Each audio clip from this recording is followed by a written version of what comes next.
Good evening, friend, and welcome to Fantail Sleep Stories.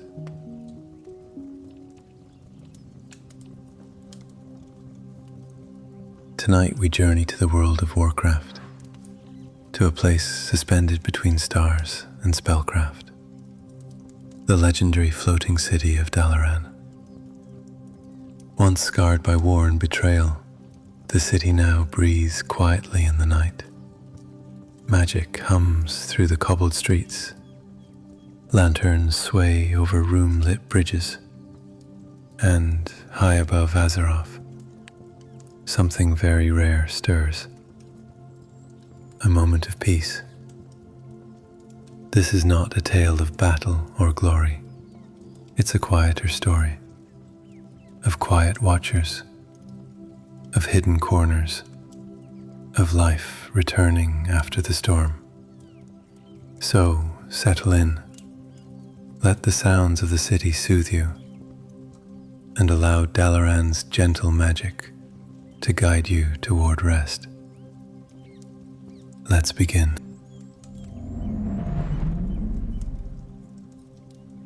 Morning creeps in over Dalaran, and honestly, the place looks like it's trying to show off. Violet spies? Check. Floating city? Check. Magical force field bending sunlight into rainbow sparkles like it's throwing its own party? Big check. From way up here, hanging over Crystal Song Forest, you can't even hear the chaos of the world below. Just wind, distant bells, and that constant low hum that tells you the whole thing is being held up by magic, and probably some questionable life choices from the Council of Six. Down there, way down, trees glow like someone dumped stardust all over them. The mist rolls between their branches, soft and lazy, like it's got nowhere else to be. Up here, Dalaran floats in the quiet. Streets are empty. A few shutters creak open. Somebody's sweeping up last night's spell residue. Even the bell that rings the hour sounds half asleep, like it's in no hurry to wake anyone. A couple of hawks glide along the edge of the dome, riding warm currents, and totally unaware they're flying through one of the most powerful magical constructs on Azeroth. And that's fair. This city's been through enough. Not long ago it was a crater, literally just a hole in the ground after the scourge tore it apart. But mages are stubborn people. They don't stay down for long.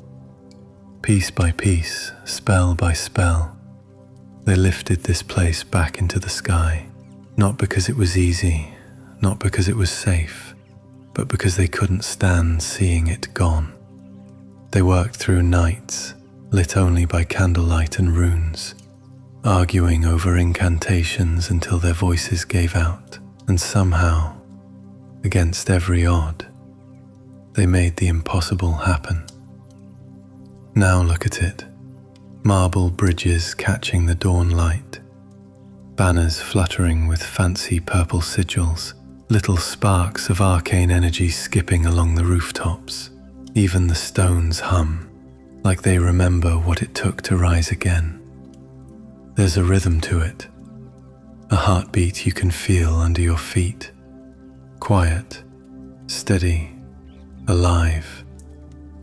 From the outer walls, the view stretches forever, horizon bleeding gold, distant peaks wrapped in morning haze, and the faint glow of portals flickering at the city's core, whispering to far-off lands and distant walls that feel blissfully far away. Dalaran's awake now, or close enough. Apprentices are probably still drooling on their spellbooks, dreaming of glory. Shopkeepers shuffle to their stalls, rubbing sleep from their eyes. Council meetings are definitely happening somewhere behind thick doors, full of debates about wards and portals, and maybe breakfast. Alright, so picture this. You've got a floating city that's all shiny and magical now, but rewind the clock a few decades and it was, well, not exactly vacation material, more like giant smoking hole in the ground. Dalaran's fall wasn't some small scuffle either, it was full-on apocalypse vibes. Streets scorched, spires collapsed, libraries of priceless tomes reduced to ash. And yeah, people still whisper about it in taverns, their voices dropping when they mention the name like it's cursed. The scourge rolled through here like an unstoppable nightmare. Undead armies, frost magic, the whole 9 yards. Arthas himself led the charge, if you can believe it. The guy shows up with a cursed sword and a bad attitude, and suddenly, poof, centuries of arcane history turned into rubble. One minute you're sipping spice cider in a cozy tower, the next you're dodging falling marble and praying the ceiling doesn't come down on your head. Every mage in the city knew the wards wouldn't hold, but they stood anyway, hurling spells until their hands blistered. It wasn't enough. And here's the thing, Dalaran didn't just fall, it stayed fallen. For years the place was a crater, literally, a gaping wound in the land where proud towers once stood. If you travelled through Alterac back then, you'd see broken stones jutting up like the bones of giants, everything silent but the wind whistling through ruins. People avoided it. Too many ghosts, too many memories. Caravans made detours for miles just to keep from passing close enough to see it.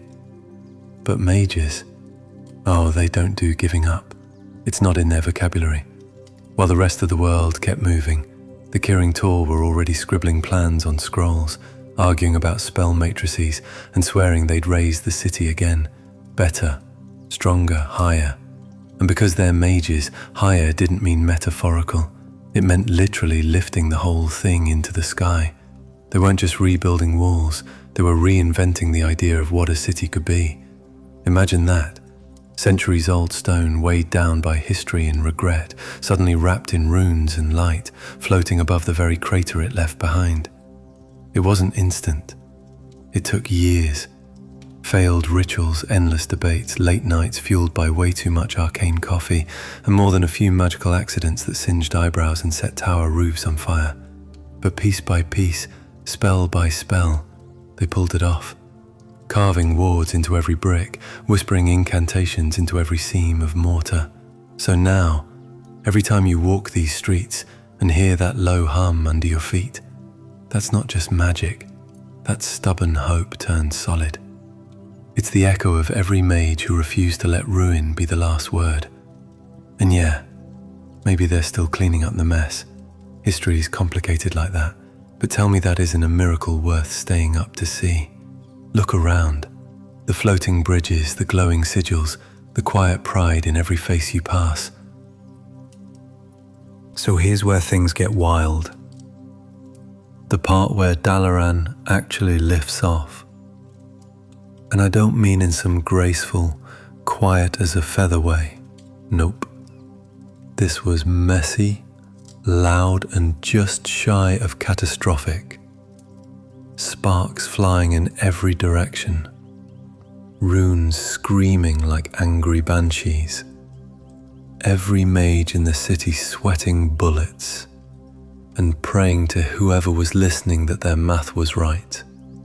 Picture a dozen of the most powerful spellcasters alive, standing in a perfect circle, robes whipping in the wind, chanting in unison, while the rest of the world watches from the ground like, is that thing supposed to shake that much?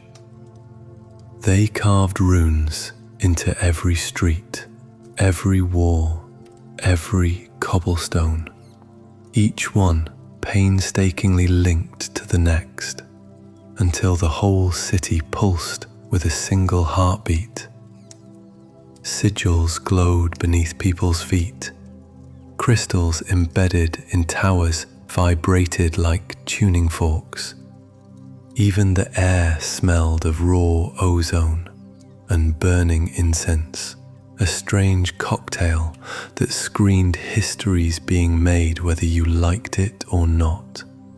Then came the signal, a single, sharp strike of a staff on stone. A blinding flash of violet light ripped upward through the clouds, turning night to day and back again in a heartbeat. And suddenly, gravity just gave up. The city lurched. Buildings groaned, people screamed, books and lanterns flew off shelves and shattered midair. For a terrifying second, no one knew if this was ascent or doom. If they were about to rise into glory or plummet into a crater twice as deep. Apprentices clung to banisters, white-knuckled. Seasoned magi dug in their heels and kept chanting through the chaos, sweat rolling down their faces. But, inch by inch, foot by foot, Dalaran climbed. Stone ground against stone with a sound like distant thunder. Spires cracked but held firm, leaning into the weightless pull of new magic. And when it finally cleared the rim of its old crater, hovering above the shattered forest, high enough to see the horizon curve, something shifted. The panic gave way to awe. Cheers rose up from those still standing, voices hoarse but full of disbelief. Robes were scorched, hair stuck up in every direction like they'd all licked lightning rods. But they were alive, victorious. From that day on, Dalaran wasn't just a city. It was a promise, a floating monument to stubbornness and second chances, a reminder carved into violet stone that no form had to be final. Dalaran didn't just float there looking pretty after that. No, it had to work. A city's not just walls and spires. It's bread ovens, water wells, and cranky apprentices constantly tripping over spellbooks they were supposed to have memorized weeks ago. Once the magical fireworks were done, the chants, the runes, the hair-raising lift into the sky, the real grind began, figuring out how to live in a place that suddenly had no ground beneath it. Picture it. Markets suspended in midair, bridges stretching between towers that hang over nothing but clouds, stalls balanced on stone platforms held up by nothing more than glowing glyphs, merchants shouting about fresh bread while casually ignoring the fact that one wrong step could send a baguette plummeting into the Alterac foothills. You drop an apple and, well, guess that's Alterac's problem now. But somehow, through sheer stubbornness and layers of practical enchantments, it all came together. The Kirin Tor wove subtle spells to keep fountains flowing, to warm streets in winter, even to ensure the wind didn't snatch your hat every 5 seconds. Practical magic, not the flashy lightning bolt kind that makes heroes famous, but the everyday spells that keep life turning smoothly. And life did turn. As weeks bled into months, the shock of the city's rebirth gave way to routine. By the time the ward stabilized, Dalaran looked less like a miracle and more like a home again. Shopkeepers reopened their stalls, selling parchment and potions to wandering adventurers. Kids chased arcane sparks through alleyways, laughing as they skipped over glowing runes etched into the cobblestones. The Violet Citadel, towering higher than ever, became the beating heart of it all, its walls humming softly with the magic that kept the whole city aloft. From there, the Council of Six kept watch, equal parts wise mentors and bickering uncles, arguing over which portal should go where, who forgot to renew the warding on the baker's roof, and why there's always leftover spell residue on the balconies. And yet, despite the new height and all the magic woven into every stone, mornings in Dalaran stayed normal, quiet in the best way. Bakers kneading dough before sunrise, bells chiming soft and deliberate, parchment smell drifting out of libraries as apprentices stumbled toward early lessons. A city rebuilt from ash, floating above the world, but still human in the small ways that matter. Laughter echoing down narrow streets, lanterns flickering to life at dusk, friendly nods from tired guards on night patrol, and that low hum underfoot reminding everyone, every single day, of what it took to get here and why they swore never to let it fall again. Here's the thing about walking through Dalaran now. It's like stepping into a dream somebody actually bothered to finish, not half-built, not abandoned halfway, but polished until every detail hums. Every corner sings with quiet magic. They're not the in-your-face fireworks shooting from your staff kind. More like background music, a soft, constant vibration that you don't even notice until you pause, listen, and realize the streets themselves are glowing faintly under your feet, like they never truly turned the lights off after the last great spell was cast. You wander down a narrow bridge strung between two towers, clouds swirling lazily below, and suddenly there's a market, tucked into the space like it's always been there. Stalls brim with bread, still warm from enchanted ovens. Stacks of scrolls rise like little towers of secrets waiting to be whispered. Even a blacksmith works calmly, hammering sparks into floating blades that politely hover beside him until they're cool enough to handle. The air is thick with the mingled scents of baked honey bread, ink, and faint ozone from nearby spellwork. A strange combination, but one that somehow fits. And people. Lots of people, just living. Apprentices dart past with ink-stained fingers and wild hair, clutching books twice their size. Merchants haggle over the price of powdered crystal or enchanted quills. A hooded mage argues with a broom that seems determined to sweep in the opposite direction. The conversation half grumbled, half pleading. Laughter rises and falls in waves, blending with the low hum of magic and the gentle clink of coins. What sneaks up on you isn't the magic, it's the normality tucked inside all that wonder. Kids laughing as they chase arcane sparks like fireflies, daring each other to catch one before it zips away. Friends leaning against marble rails, watching clouds drift beneath their feet like slow rivers of mist. Lanterns sway gently in the breeze, their warm yellow light blending with the ever-present violet glow spilling from the citadel's windows, painting everything in quiet color. You can feel the weight of history here, the centuries, the scars, the rebuildings. But it doesn't press down on you. It steadies you like a hand on your shoulder. It whispers that this place didn't just rise from ruin, it chose to. Step out onto one of Dalaran's outer balconies, and suddenly the whole world drops away. There's nothing but endless sky in every direction, stitched together by drifting ribbons of cloud and the faint shimmer of protective magic that hums softly, keeping the entire city suspended above the world. Far below, so far it almost doesn't seem real, Crystal Song Forest glows faintly, each tree sparkling as though its branches were strung with starlight. The view is so vast it steals your breath. For a heartbeat, you forget there even is a ground beneath it all. This balcony has become the place people come when they need perspective.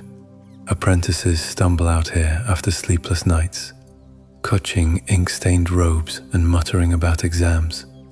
Merchants pause here between shipments, leaning on the railing with sore shoulders and letting the quiet soak in. Even the Council of Six finds excuses to inspect the wards, just to stand in silence for 5 minutes, pretending they're working when they're really just catching their breath. Out here, all the arguments that fill the towers about portals, defenses, politics fade into the wind. The constant hum of active spellwork softens, replaced by the steady pulse of magic thrumming through the stone beneath your feet, syncing almost unconsciously with your own heartbeat. And then it hits you. This city shouldn't exist. Not after what it's been through. Not after armies tried to grind it to dust and history nearly forgot it. But somehow, against every odd and every catastrophe, it floats. It endures. Each carved rune, each humming bridge is a quiet defiance of gravity and fate. The scars are still there if you look closely. A chipped parapet, an older stone darker than the rest. But rather than reminders of ruin, they feel like proof of resilience. From up here, sunrise feels different. The first light doesn't just brighten the sky. It runs like liquid fire across every warded bridge and tower, igniting them in slow waves of violet and gold. The air carries the faint aroma of parchment and warm bread drifting up from the markets below, mingling with the cleaner chill of high altitude. It's oddly comforting, homey and surreal all at once, like living inside the memory of a dream that decided to stay real. You linger longer than you mean to. Nobody ever plans to stay, yet nobody truly wants to leave either. But eventually, duty calls. A lecture to attend, a delivery to make, a portal to monitor. With one last look at the horizon, a world rolling out beneath you in soft blues and greens. There's a moment that sneaks up on you in Dalaran, usually when you're least expecting it. Maybe you're walking back from the market, arms full of bread, scrolls, and whatever enchanted trinket someone insisted you had to try. Maybe you're just leaning against a railing, staring at clouds lazily drifting beneath your feet, killing time before your next errand. And then it hits you, quiet and unannounced. This city, it's survived everything. It shouldn't even be here, and yet it is. The whispers of its past are everywhere, subtle but undeniable. Cracks in the stone, patched by newer magic that glows faintly in moonlight. Statues of heroes most newcomers barely recognize, standing sentinel on quiet street corners. The old crater far below, still scarred into the land like a ghost of what came before. Visible on clear days if you lean far enough over the railing. The weight of history clings to every bridge, every rune-etched wall. But the people who live here, they're not crushed by it. They're grateful. They laugh easily, as if surviving ruin gave them permission to enjoy every simple thing. They tell stories like legends, but live their lives like it's just another Tuesday. Walk the streets long enough and you hear it. Apprentices joking about failed spells, comparing scorch marks like trophies. Shopkeepers leaning out of stalls to chat about tomorrow's shipments.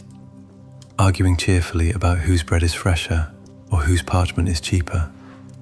Even the council, those supposedly all-knowing magi, can be heard bickering behind closed doors about portal schedules and misfiled spell requests, like tired parents planning a road trip with too many stops. That's the magic most outsiders never notice, not the floating towers or shimmering wards, but the human heartbeat underneath it all. Dalaran is imperfect, messy, and somehow, that imperfection makes it feel more alive than any flawless floating utopia ever could. Here, magic isn't just spectacle. It's woven into daily life, in jokes and habits and quiet routines that hold the city together. When the wind carries the faint scent of parchment, warm bread, and a trace of ozone from freshly cast spells, you realize something important. This place isn't about the arcane energy that keeps it aloft. It's about the people who refuse to let it fall. The stubborn ones, the hopeful ones, the ones who decided, again and again, that ruin doesn't have to be the last chapter of the story. And in that quiet recognition, standing in a city suspended between past and future, looking out at a world far below that still struggles to find its footing, you find something rare, something close to peace, a reminder that even in a world torn apart by wars and monsters, there are still places and people worth believing in. Night settles over Dalaran like a blanket stitched with violet light and threads of soft gold. The floating city hums lower now, a lull in the heartbeat of magic that keeps it aloft. Markets are shuttered, awnings tied down, bridges empty except for the flicker of lanterns swaying gently in the cool breeze. Their flames dance against the protective dome overhead, casting shimmering patterns across rooftops and marble streets. Somewhere a lone bell tolls in the distance, not to warn of danger but to quietly announce the end of another day. The view from the parapets feels almost unreal in the hush of night. Clouds drift slowly below, their edges silvered by moonlight, wrapping the world beneath in soft mystery. Far below, Crystal Song Forest glimmers faintly, every tree alight with a ghostly sheen. The scars of Dalaran's violent past are invisible from up here. No shattered crater, no memory of ruin, only the serene illusion of a world finally at peace. The chaos of Azeroth seems distant, muted, as if the city itself has cast a spell of quiet promise. Here for now, you are safe. Life winds down behind the walls of stone and rune. Apprentices retreat to towers carved from ancient spires, curling beside stacks of half-finished scrolls, their dreams drifting between formulas and starlight. Bakers bank their ovens, letting the last traces of warmth seep into the cobblestones. Guards trade weary nods on patrol, their footsteps muffled by enchantments woven into the very streets. Even the council chambers fall silent, no debates about portals, no whispered arguments about defenses or politics. Tonight there is only stillness. As the city drifts in the dark, it feels less like a fortress and more like a lullaby. The hum of magic softens to a rhythm like breathing, steady, comforting, alive. Up here, above a world scarred by wars and monsters, Dalaran floats in quiet defiance, a reminder that after ruin, rest is still possible, that healing can be as miraculous as any spell ever cast. Lantern light dims one by one until only the glow of the runes remains, tracing gentle outlines across the bridges and spires. The wind carries faint scents, parchment, warm stone, and the fading sweetness of honey bread sold hours ago. In this hush, the city feels timeless, suspended between what was and what might yet come. Dalaran sleeps, and if you allow yourself to breathe with it, slow, deep, steady, you can sleep too, carried by the same quiet magic that holds this city in the sky.